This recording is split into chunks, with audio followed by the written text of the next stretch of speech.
Welcome back. Well, dozens of Bloomberg and Washington Post reporters and analysts have been listening in very closely to the debate tonight. Megan Hughes joins us now. Megan, I know you've been running the numbers, crunching them. Give us a little bit of a reality check.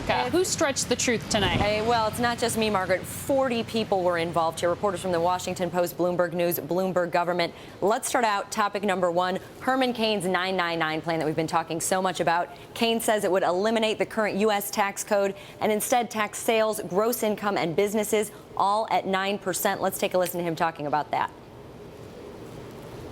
Bloomberg Government has run the numbers, and your plan would have raised no more than $2 trillion.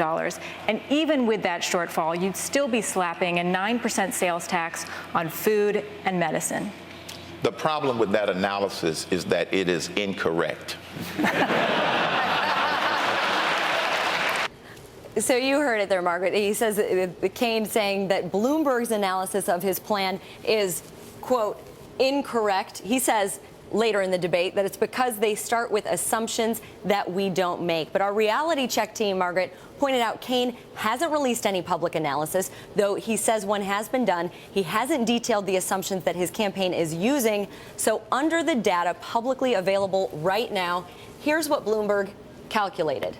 Cain's plan would generate $2 trillion. That's if it were in place in 2010.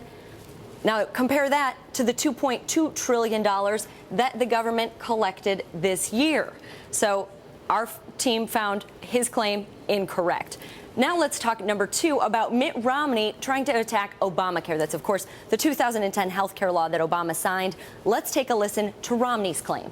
The problem with Obamacare is he spends an extra $1 trillion and raises taxes. And raising taxes is one of the big problems, something we didn't do in Massachusetts. So here's his claim. He says President Obama's health care law raised spending by $1 trillion. That's a pretty simple one. Our reality check team checked it out. $1 trillion is off. According to the nonpartisan Congressional Budget Office, the law increases spending by $788 billion over 10 years, but that's while cutting spending by $931 billion over the same time for a net deficit reduction of $143 billion. So Romney, according to the CBO, was incorrect.